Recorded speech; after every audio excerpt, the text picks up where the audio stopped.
MovieWeb.com. So I want to begin by asking you about your character, Helena. In the beginning of the film, we find her, she's very vulnerable from the divorce, and she turns to a psychic. Could you talk a little bit about that relationship? Because she became sort of reliant on her. Yes, yes, which is kind of absurd, and I think everybody else in the film realizes that the psychic is a charlatan, but she's so distressed, Helena, that she passionately wants to believe that this woman can really help her and that her future will get better than where we start off with. So that was a challenge to play, because personally I'm a skeptic and it could very easily have tipped over into farce, but Woody was always very insistent, hey, don't try to be funny and, you know, keep it real.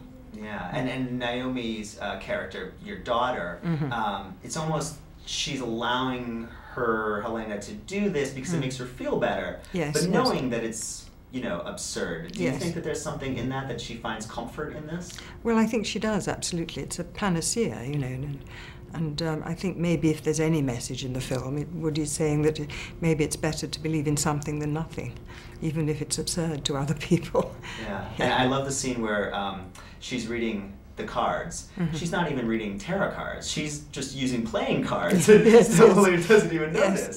Yes. No, she's very batty. But. Well, could you talk a little bit about that devastation that she's feeling from her divorce and sort of, you know, this couple who had been together for many, many years and gone through some traumatic things together and things didn't quite work out? Well, there's a little story that's never really developed, but it's just dropped in, that she lost a child, that she and Alfie had a son together. So that was my starting point. I mean, I can't imagine the devastation of that. So she's a vulnerable woman anyway. And then her husband has a midlife crisis and goes off with this long-legged girl.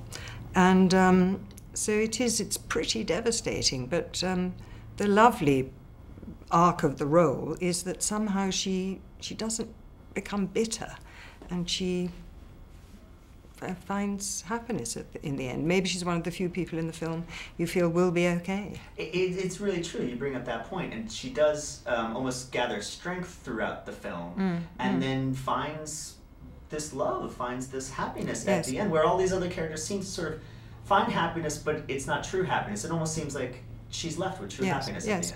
I think she is, because she still has dreams and fantasies and hope and is still able to live life.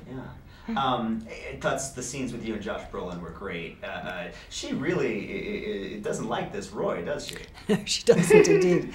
And those scenes that were in the apartment with Josh Brolin and Naomi Watts were very exciting to do, because they were really technically challenging, because they were all done on one shot, a lot of them. So we really had our work cut out for us. And, you know, working with actors of their experience, we all upped our game, and there was a great adrenaline rush to doing those scenes. Excellent. And finally, please tell me about working with Woody Allen. What was that experience like for you?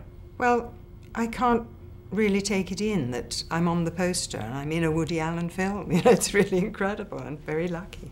Everyone talks about his style, and I mean, is it very freeing sort of as an actor on the set? What's it like? Yes, it is. He gives you great freedom and confidence that he's employed you because you can do your job. And he doesn't give a huge amount of verbal direction, but he watches very closely, and it was a very nice atmosphere on set. And there's a classic style. I mean, do you feel like you're in a Woody Allen film? Does it feel different than maybe being in another type of project?